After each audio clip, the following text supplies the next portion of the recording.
Hi, welcome back to my channel. Sorry, it took me a second to realise if I was actually recording then. I was going to do a quick video about maladaptive daydreaming.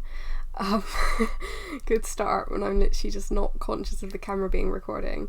So this is obviously not something that I have personal experience with, but I basically watched a video about it and found it really interesting. And also I'm going to quickly touch on dissociative identity disorder and multiple personality disorder after, because I think they're like a more extreme version.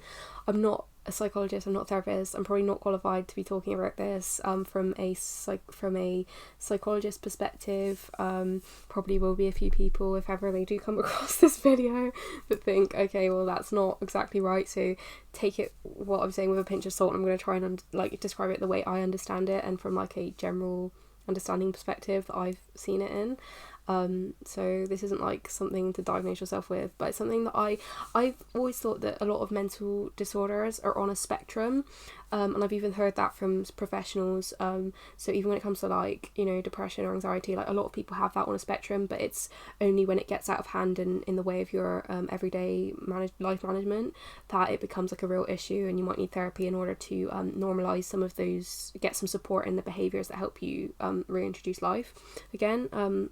In a more in a better way, and not be so distracted by your issue, if you like. So yeah, I basically come across a video that was about maladaptive daydreaming, and she was talking about how everyone has like daydreams, and it's like quite normal to have like daydreams, but the idea of maladaptive daydreaming is not a diagnosis, but it's like a concept apparently within like people that like therapists and stuff and psychology, etc., about it's basically being like about intentionally being absorbed in fantasies for like hours about like certain situations and like how they might like either play out, or like just fantasizing over certain situations to do with anything really, but you're kind of aware that you're absorbed in it, and out, and so you're like in touch with reality in that sense, but it's like a compulsion. It can be seen as like a compulsion or like an addiction to like play out any fantasy you have in your head, and like try and sort of like live it in your head, if you like, and it can be triggered, or it can come on, or it can like, you know, come about, if you like, because it's not a diagnosis. It can come about by having like early life traumas, or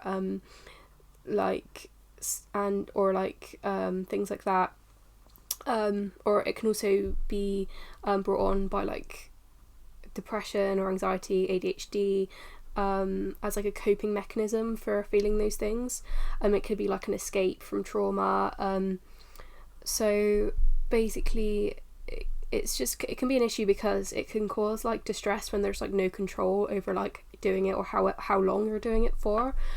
And I guess from like my perspective, like I'm not a psychologist, but if I actually noticed that I would kind of daydream a lot at times, I wouldn't like need to go to therapy for this, but like I would like forgive myself, because potentially a reason that I could have done it for would like not be my fault, and just from a holistic say even religious perspective, I would want to forgive myself for like doing this, because like it's not really something that was my fault, if you like.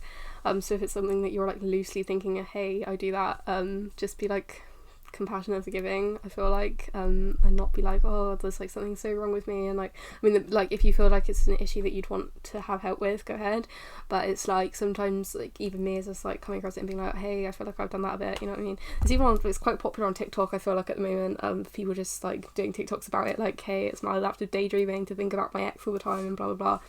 Especially over lockdown, there's so much time to think, etc., so you kind of are stuck inside, there's not a lot else to do than think. So anyway, but I'm not saying this isn't like a valid thing outside of anything to do with that.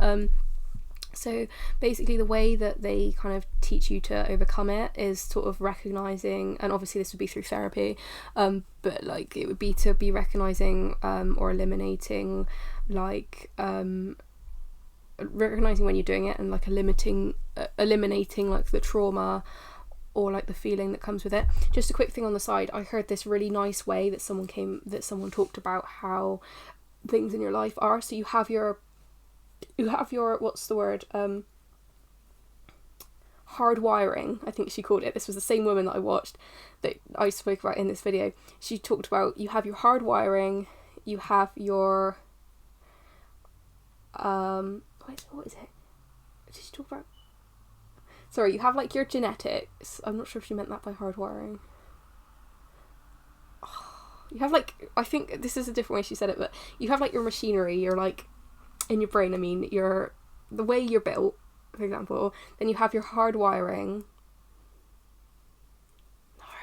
your machinery, your programming, if you like, and then like the state of your mind, if you like. So if you look at your machinery as your genetics, you have your programming as the way you think and what you've experienced, and then you have your state of how you are as like your mental well-being and mental state, if you like. So you could look at it as genetics, life experiences and traumas and relationships and stuff like that, and then your state of mind, whether you have anxiety, depression, or you're fully functional and you don't really struggle with that, or maybe you have it on like a, you know, regular human being, like sometimes you feel a bit crappy, sometimes you feel really good, and blah blah blah.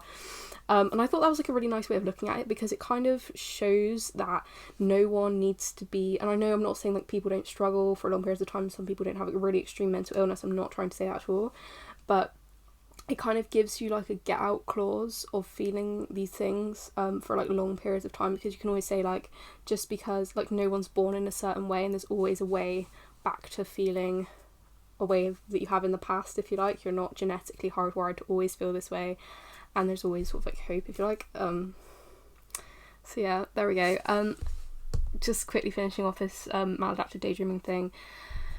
Another way people can deal with it is having exposure therapy and dealing with things, learning to deal with things without daydreaming, basically.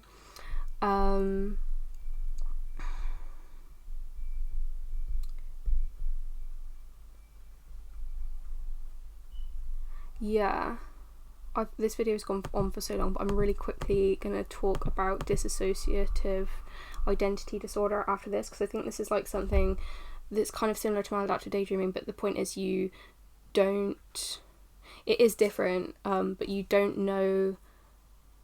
So right, let me explain dissociative identity disorder just quickly afterwards. It's not like a quick thing, but I think I'll just discuss it really briefly. Again, I'm not a psychologist, but as I understand it, it's emotions that are developed. It can be if you basically you develop emotions as a child, and if you're neglected or you have trauma, or you have like repeated abuse, you can perceive others then abusing you through like default, if you like, because that's like the hardwiring, if you like. And basically the idea of a dissociative identity disorder is taking on a role of someone that is strong, or taking on an identity of someone that's strong, and doesn't take ownership of facets of their personality that they have. They kind of like just don't, like, there's like, not going into like narcissism here, you could say there's overlaps of this with narcissism and cognitive dissonance that any human being would use, but I suppose it's not taking ownership of facets of your personality that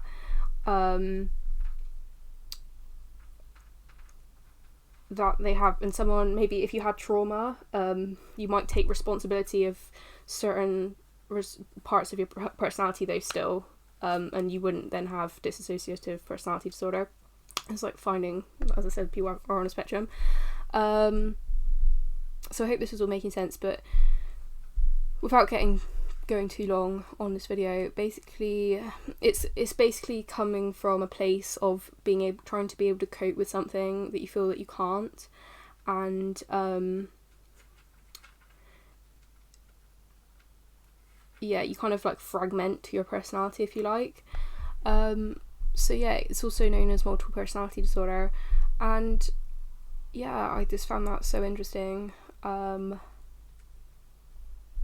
Yes, I think that's everything that I wanted to talk about in this video, but yeah, I mean, deep. please don't take me word for word on that. There's a lot of psychologists that are trained that talk about this type of thing, so please go check that out if you're actually interested in learning about it more.